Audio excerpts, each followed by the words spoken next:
بسم اللہ الرحمن الرحیم۔ السلام علیکم طلباء و طالبات۔ آج ہم آپ کی کتاب کا چوتھا سبق شروع کر رہے ہیں جو نعت ہے، ٹھیک ہے۔ اس کے حاصلات تعلم ہم دیکھ لیتے ہیں کہ یہ نعت پڑھ کر جو ہیں طلباء و طالبات عظمت رسول صلی اللہ علیہ وآلہ وسلم بیان کریں گے، مصروں کو نثر میں تبدیل کریں گے، نئے لفظوں کے معنی تحریر کریں گے، نعت میں ردیف کو پہچانیں گے اور مصرع درست ترتیب سے لکھیں گے۔ یہ تمام وہ مہارتیں جو آپ کو اس سبق کے ختم ہونے تک جو ہے وہ حاصل کرنی ہے، ٹھیک ہے۔ سب سے پہلے ہم نعت کی تشریح دیکھ لیتے ہیں بیٹے۔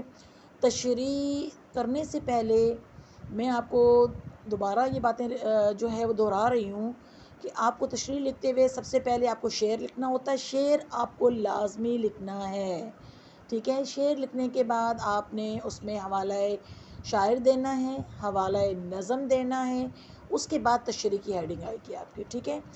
باقاعدہ جو جس طریقے سے ان کی ترتیب ہوتی ہے اس طریقے سے آپ کو تشریح کرنی ہے مکمل، ٹھیک ہے۔ اور شعر آپ کا ہمیں پتہ ہے کہ شعر جو ہے وہ دو مصروں پر مشتمل ہوتا ہے۔ جیسے پہلا شعر ہے آپ کا تو اس کا پہلا مصرع یہ ہے اور دوسرا مصرع یہ ہے، ٹھیک ہے۔ اب ہم بسم اللہ الرحمن اللہ کا نام لے کے جو ہے شروع کرتے ہیں۔ اچھا، سب سے پہلی بات ہے کہ یہ جو نعت ہے یہ مولانا ظفر علی خان نے جو ہے وہ تحریر کی ہے۔ مولانا ظفر علی خان جو ہے یہ ایک بہت بڑے جو ہیں وہ آپ کہیں کہ رائٹر بھی ہیں، مصنف بھی ہیں، شاعر بھی ہیں، ٹھیک ہے، اور تبصرہ نگار بھی ہیں، اور انہوں نے جو ہے تحریک پاکستان میں بھی بہت اہم کردار ادا کیا ہے۔ مولانا ظفر علی خان جو ہے وہ 1873 میں وزیر آباد میں پیدا ہوئے تھے اور 27 نومبر 1956 کو جو ہے ان کا انتقال ہوا تھا وزیر آباد میں ہی، اور علی گڑھ مسلم یونیورسٹی سے جو ہے انہوں نے تعلیم حاصل کی ہے۔ نعت گوئی میں جو ہے ان کا بہت ایک اعلیٰ مقام ہے، تو یہ نعت بھی ان کی کہی ہوئی ہے۔ تو آئیے دیکھتے ہیں کہ اس نعت میں وہ حضور صلی اللہ علیہ وآلہ وسلم کو کس طریقے سے جو ہے وہ ہدیہ عقیدت جو ہے وہ پیش کر رہے ہیں۔ بسم اللہ الرحمن الرحیم۔ دل جس سے زندہ ہے وہ تمنا تم ہی تو ہو، ہم جس میں بس رہے ہیں وہ دنیا تم ہی تو ہو۔ دیکھیں اس شعر میں جو ہے وہ شاعر حضور صلی اللہ علیہ وآلہ وسلم کی تعریف بیان کرتے ہوئے کہتا ہے کہ دل جس سے زندہ ہے، یعنی کہ یا رسول صلی اللہ علیہ وآلہ وسلم آپ کی محبت نے ہی ہمارے دلوں کو آباد کیا ہوا ہے، ٹھیک ہے۔ اور ہمارے دل کی جو ایک مومن ہے، ہر مسلمان ہے، اس کی یہ تمنا ہے کہ حضور صلی اللہ علیہ وآلہ وسلم کو وہ دیکھے، وہ ان سے محبت کرے، وہ ان کی سنت پر عمل کرے، ٹھیک ہے۔ تو دل جس سے زندہ ہے وہ تمنا تم ہی، کہ میرے دل میں ہر آرزو جو ہے وہ آپ کو لے کے ہے۔ نبی پاک صلی اللہ علیہ وسلم، میرے دل میں آپ کی محبت زندہ ہے اور آپ کی محبت کی وجہ سے ہی میں زندہ ہوں، ہم جس میں بس رہے ہیں وہ دنیا تم ہی تو ہو۔ یا رسول صلی اللہ علیہ وآلہ وسلم، یہ دنیا تو اللہ تعالیٰ نے بنائی ہی آپ کے لیے ہے، یہ دونوں جہان آپ کے لیے بنائے گئے، ٹھیک ہے۔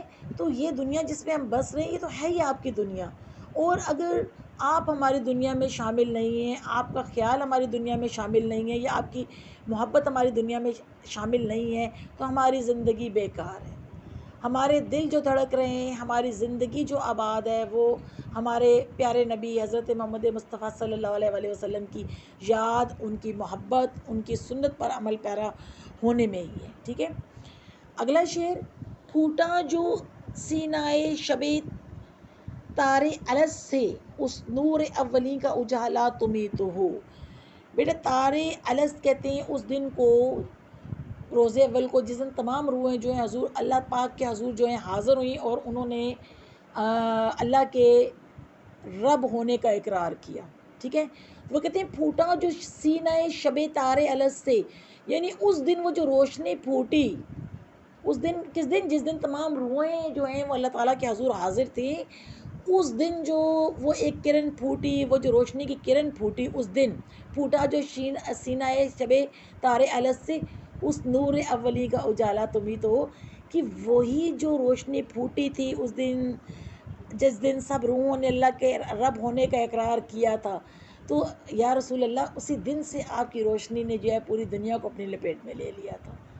اللہ جب روحوں نے اقرار کیا تھا تو وہ جو نور اولین تھا، جو پہلا نور نکلا تھا، ٹھیک ہے، اس کا اجالا آپ ہو، وہ روشنی آپ ہو، یعنی کہ اس کائنات میں اندھیرا ہی اندھیرا تھا، گھور اندھیرا تھا اس کائنات میں، اس کائنات کو روشنی ملی، زندگی ملی، آپ کے وجود سے، یا رسول اللہ آپ کے وجود سے ملی، ٹھیک ہے. سب کچھ تمہارے واسطے پیدا کیا گیا، سب غایتوں کے غایت اولا تم ہی تو. غایت کہتے ہیں بیٹے مقصد کو، ٹھیک ہے. یعنی سب کچھ تمہارے واسطے. یہ اللہ تعالیٰ نے جو دنیا بنائی، یہ جو محفل سجائی، یہ اپنے محبوب کے لیے سجائی، اپنے نبی پاک صلی اللہ علیہ وآلہ وسلم کے لیے دونوں جہان بنائے، اور پھر ان کو رحمت للعالمین بنا کر اس دنیا میں بھیجا، ٹھیک ہے. یعنی اس دنیا کے بنانے کا مقصد صرف آپ صلی اللہ علیہ وآلہ وسلم کی ذات ہے. سب غایتوں کی، یعنی کہ جتنے بھی ہماری زندگی کے جو بھی مقاصد ہیں، ان سب میں اعلیٰ مقصد آپ کی محبت ہے، آپ صلی اللہ علیہ وآلہ وسلم کی اطاعت ہے. ہماری زندگی کے بھی تمام مقاصد، جتنے بھی مقاصد ہوں ہماری زندگی کے، ہم زندگی میں بہت سے اپنے ایم سیٹ کرتے ہیں لائف میں، ٹھیک ہے، بہت سے مقاصد بناتے ہیں ہم زندگی میں اپنی. تو ہمارے تمام مقاصد میں سب سے اعلیٰ مقصد کیا ہے؟ آپ صلی اللہ علیہ وآلہ وسلم کی محبت، آپ صلی اللہ علیہ وآلہ وسلم کی اطاعت، آپ صلی اللہ علیہ وآلہ وسلم کی سنت پر عمل پیرا ہونا ہماری زندگی کا سب سے اولین مقصد ہے. آگے حضور صلی اللہ علیہ وسلم کی شان بیان کرتے ہوئے فرماتے ہیں مولانا ظفر، جلتے ہیں جبرائیل کے پر جس مقام پر، اس کی حقیقتوں سے شناسا تمہیں تو. یعنی آپ کو پتہ ہے کہ آسمان پر بھی حضرت جبرائیل علیہ السلام جو ہے وہ فرشتے ہیں جو اللہ تعالیٰ کا پیغام جو ہے وہ حضور صلی اللہ علیہ وسلم تک لاتے ہیں. تو اس کا مطلب ہے کہ وہ کہاں تک جاتے تھے حضور جبرائیل علیہ السلام؟ آسمان کی حدوں تک. لیکن ان کے لیے بھی ایک حد مقرر ہے، ان کے لیے بھی ایک حد مقرر ہے. اس سے آگے حضرت جبرائیل علیہ السلام بھی جو ہے وہ نہیں جا سکتے. لیکن شب معراج کو حضور صلی اللہ علیہ وآلہ وسلم جو ہے انہوں نے اس مقام سے بھی آگے وہ تشریف لے کے گئے اور اللہ تعالیٰ سے ملاقات فرمائی.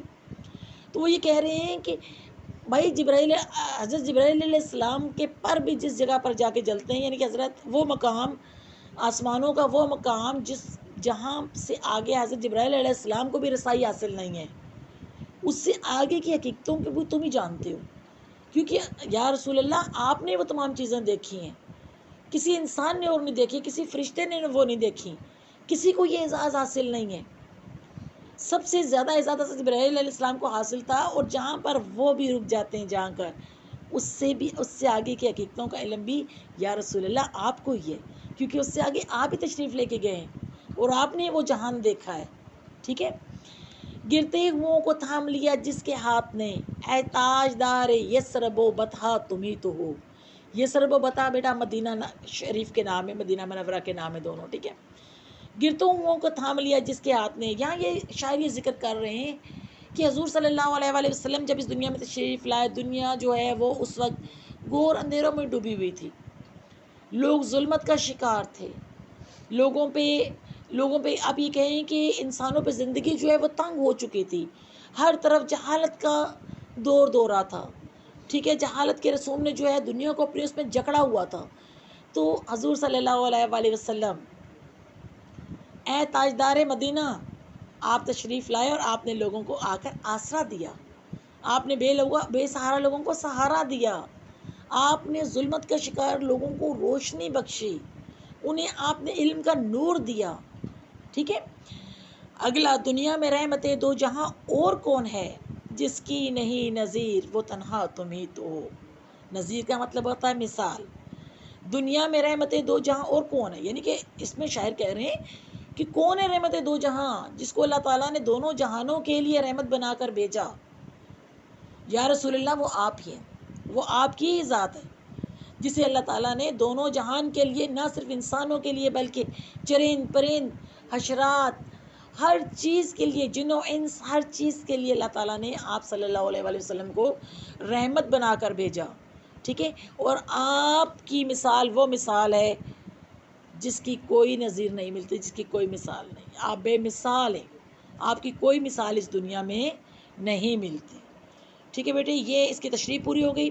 انشاءاللہ اس کے سوال جو ہم اگلے سیشن میں دیکھتے ہیں.